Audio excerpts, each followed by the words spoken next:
चलिए JavaScript timing functions को explore करते हैं। ये कोड एग्जीक्यूशन के टाइमिंग को कंट्रोल करने के लिए जरूरी टूल्स हैं। इनका यूज करके आप एफिशिएंट और हाई परफॉर्मेंस कोड बना सकते हैं। सेट टाइम आउट फंक्शन एक टाइमिंग फंक्शन है जो एक स्पेसिफाइड डिले मिलीसेकंड्स में के बाद एक कॉलबैक एग्जीक्यूट करता है। ये कोड को डिलेड एग्जीक्यूट करने, ऑपरेशंस के लिए टाइम आउट्स क्रिएट करने, डिबाउंसिंग इंप्लीमेंट करने और लॉन्ग रनिंग टास्क्स को ब्रेकअप करने के लिए परफेक्ट है। सेट टाइम आउट का बेसिक सिंटैक्स में एक कॉल बैक फंक्शन और मिलीसेकंड्स में डिले शामिल है। एग्जाम्पल के लिए एक ग्रीट फंक्शन जो हेलो लॉग करता है। सेट टाइम आउट के यूज से 2000 मिलीसेकंड्स के डिले के बाद कॉल होता है। हम इनलाइन फंक्शन भी यूज कर सकते हैं, जैसे यहां 3000 मिलीसेकंड्स के बाद एक डिलेड मैसेज लॉग कर रहे हैं। चलिए सेट टाइम आउट के कुछ एडवांस्ड फीचर्स एक्सप्लोर करते हैं। आप सेट टाइम आउट फंक्शन द्वारा रिटर्न किए गए टाइम आउट आईडी को एक वेरिएबल में स्टोर कर सकते हैं और फिर उस आईडी के साथ clear time out method use करके स्केड्यूल्ड टाइम आउट को कैंसिल कर सकते हैं। क्लियर टाइम आउट को कॉल करने से पहले यह चेक करना अच्छा है कि टाइम आउट आईडी एग्जिस्ट करता है या नहीं। आप कॉलबैक फंक्शन में पैरामीटर्स भी पास कर सकते हैं। इस एग्जाम्पल में ग्रीट यूजर फंक्शन जो नेम और टाइटल एक्सपेक्ट करता है, जॉन और डेवलपर एज पैरामीटर्स के साथ 1000 मिलीसेकंड्स के डिले के बाद कॉल होता है। सेट इंटरवल फंक्शन एक फंक्शन को बार बार एग्जीक्यूट करता है, हर कॉल के बीच एक फिक्स टाइम डिले के साथ। ये polling operations user interface elements को रेगुलरली अपडेट करने, टाइमर्स और काउंटर्स क्रिएट करने और पीरियोडिक डेटा रिफ्रेशेस के लिए परफेक्ट है। टाइमलाइन दिखाती है कि सेट इंटरवल कैसे फंक्शन कॉल्स के बीच इक्वल टाइम इंटरवल्स के साथ काम करता है। बेसिक सेट इंटरवल सिंटैक्स एक कॉलबैक और मिलीसेकंड्स में टाइम डिले लेता है।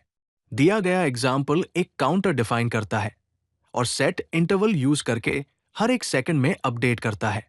ये करंट काउंट लॉग करता है और काउंटर के 5 से ज्यादा या इक्वल होने पर इंटरवल को स्टॉप करने के लिए क्लियर इंटरवल भी यूज करता है।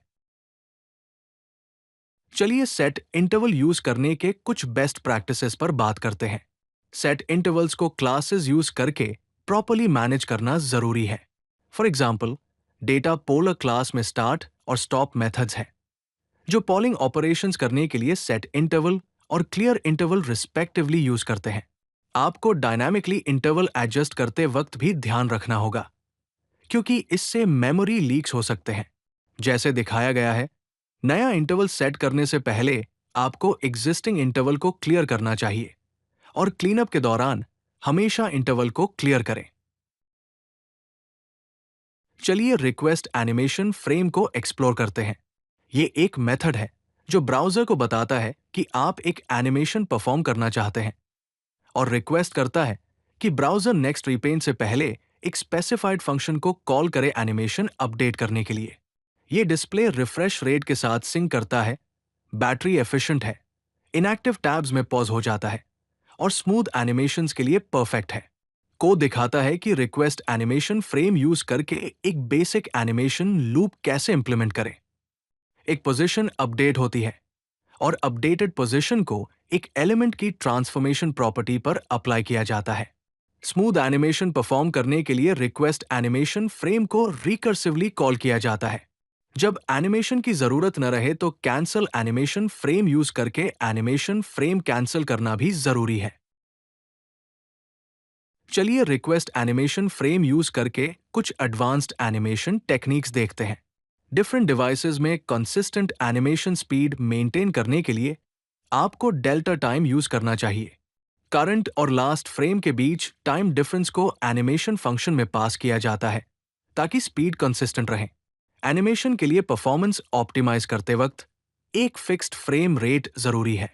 एनिमेशन लूप्स को मैनेज करने के लिए एक क्लास यूज की जा सकती है, एक फिक्स्ड फ्रेम रेट यूज करके, और तभी अपडेट करना जब elapsed time set frame interval से ज्यादा हो, जिससे बेटर फ्रेम्स पर सेकंड मिलते हैं।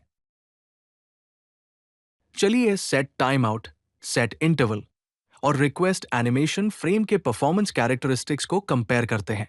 सेट टाइम आउट का परफॉर्मेंस इंपैक्ट मॉडरेट है, जिसमें मिनिमम डिले 4 मिलीसेकंड्स का होता है। ये नॉन क्रिटिकल टाइमिंग्स के लिए अच्छा है। सेट इंटरवल का हैवी परफॉर्मेंस इंपैक्ट होता है, क्योंकि ये कॉलबैक्स क्यू करता है चाहे प्रीवियस कंप्लीट हुआ हो या नहीं, जिससे इवेंट क्यू कंजेशन हो सकता है। रिक्वेस्ट एनिमेशन फ्रेम परफॉर्मेंस के लिए ऑप्टिमल है, क्योंकि ये डिस्प्ले रिफ्रेश रेट के साथ सिंक करता है, बैकग्राउंड में ऑटोमेटिकली पॉज हो जाता है और बैटरी एफिशिएंट है। ये विजुअल अपडेट्स के लिए प्रेफर्ड चॉइस है। चलिए बात करते हैं कि आप अपने कोड की परफॉर्मेंस को कैसे मॉनिटर कर सकते हैं। एग्जीक्यूशन टाइम को performance dot now method use करके प्रीसाइसली मेजर किया जा सकता है। फ्रेम रेट्स को ट्रैक किया जाना चाहिए फ्रेम टाइमिंग कंसिस्टेंसी मेंटेन करने के लिए। मेमोरी यूजेज को भी मॉनिटर किया जाना चाहिए मेमोरी कंजम्पशन पैटर्न्स आइडेंटिफाई करने के लिए। कोड इलस्ट्रेट करता है कि एक परफॉर्मेंस मॉनिटर क्लास कैसे इंप्लीमेंट की जा सकती है स्टार्ट टाइम मेजर करने और फ्रेम्स पर सेकंड और फ्रेम टाइम कैलकुलेट करने के लिए ब्राउजर द्वारा प्रोवाइड किए गए परफॉर्मेंस एपीआईज का यूज करके। चलिए समराइज करते हैं और जावास्क्रिप्ट टाइमिंग फंक्शंस यूज करने के बेस्ट प्रैक्टिसेस पर बात करते हैं। सेट टाइम आउट को वन ऑफ डिलेड ऑपरेशंस के लिए यूज किया जाना चाहिए। सेट इंटरवल को रिकरिंग नॉन विजुअल अपडेट्स के लिए यूज किया जाना चाहिए और request animation frame visual animations के लिए बेस्ट है। कुछ कॉमन पिटफॉल से बचना चाहिए। टाइमिंग फंक्शंस को नेस्ट न करें। जब कोई कंपोनेंट अनमाउंट होता है तो हमेशा इंटरवल्स को क्लियर करें। एग्जैक्ट टाइमिंग प्रिसिशन पर रिलाई न करें। कुछ परफॉर्मेंस टिप्स में फ्रीक्वेंट इवेंट्स के लिए डीबाउंसिंग यूज करना शामिल है। एनिमेशंस में फ्रेम रेट्स मॉनिटर करें और बेटर परफॉर्मेंस के लिए बैच दाम अपडेट्स करें।